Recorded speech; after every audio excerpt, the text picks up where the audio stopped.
இந்தியாவிலேயே அதிகமாக இளம் விதவைகள் இருக்கக்கூடிய மாநிலமாக தமிழ்நாடு மாறிக்கொண்டிருக்கிறது. இளம் விதவைகள் ஏன்னா இங்க குடிப்பழக்கம் ஒவ்வொரு நாளும் மதுவுக்கு அடிமையாக கூடிய அந்த நிலை அதிகரித்தே கொண்டே போகுது. அதை பத்தி இந்த அரசாங்கத்திற்கு அக்கறை இல்லை, கவலை இல்லை. அதாவது கனிமொழி அவர்கள் எதிர்க்கட்சியா இருக்கும் பொழுது இங்க இளம் விதவைகள் அதிகமா இருக்காங்கன்னு சொல்றாங்க. ஆனா எப்படி சொல்றதுன்னா, இளம் விதவைகள் அதிகமா இருக்காங்கன்னு சொல்லிட்டு இப்ப அதை பத்தி கேட்டாலுமே அவங்க திருச்சி ஓடுறாங்க.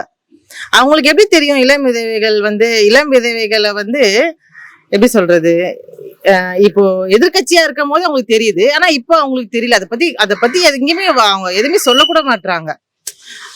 அதாவது பிராந்திய மக்களுக்கு கொடுத்துட்டு அவங்க கல் குடிக்க போறாங்க. அவங்களுக்கு எப்படி தெரியும் இது எல்லை கல்லாயில தீபம் ஏற்ற தூணா அப்படின்ட்டு? அவங்க இப்போ ரீசெண்டா அவங்களே கிறிஸ்டினா மாறி இருக்கிறாங்கன்னு நாங்க இப்ப கேள்விப்பட்டிருக்கோம். மத கலவரம் நாங்க பண்ணல, அவங்கதான் பண்றாங்க. இதே இதுல இஸ்லாமியருக்கு ஒரு பிரச்சனைனா அவங்க எல்லாருமே ஒன்று கூடி எல்லாருமே இஸ்லாமியருக்காக போராடுறாங்க. அதே மாதிரி நம்ம இந்துக்களும், தயவு செய்து கேட்கிறேன், இந்துக்களும் எல்லாரும் ஒண்ணு சேர்ந்து போராடணும். இந்த ஆட்சியை ஃபர்ஸ்ட் ஒழிக்கணும். அதாவது கனிமொழி அவர்கள் எதிர்கட்சியா இருக்கும் பொழுது இங்க இளம் விதவைகள் அதிகமா இருக்காங்கன்னு சொல்றாங்க. ஆனா எப்படி சொல்றதுன்னா, இளம் விதவைகள் அதிகமா இருக்காங்கன்னு சொல்லிட்டு இப்ப அதை பத்தி கேட்டாலுமே அவங்க திருச்சி ஓடுறாங்க. அவங்களுக்கு எப்படி தெரியும் இளம் விதவைகளை எப்படி சொல்றது, இப்போ எதிர்கட்சியா இருக்கும் போது அவங்களுக்கு தெரியுது. ஆனா இப்போ அவங்களுக்கு தெரியல. அதை பத்தி எங்கேயுமே அவங்க எதுவுமே சொல்லக்கூட மாட்டாங்க.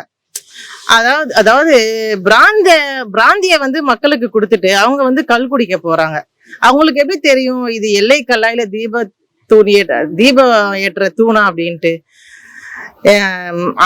அவங்க இப்போ ரீசெண்டா அவங்களே கிறிஸ்டினா மாறி இருக்கிறாங்கன்னு நாங்க இப்ப கேள்விப்பட்டிருக்கோம். மத கலவரம் நாங்க பண்ணல, அவங்கதான் பண்றாங்க.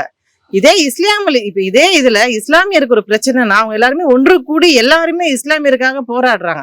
அதே மாதிரி நம்ம இந்துக்களும், தயவு செய்து கேட்கிறேன், இந்துக்களும் எல்லாரும் ஒண்ணு சேர்ந்து போராடணும்.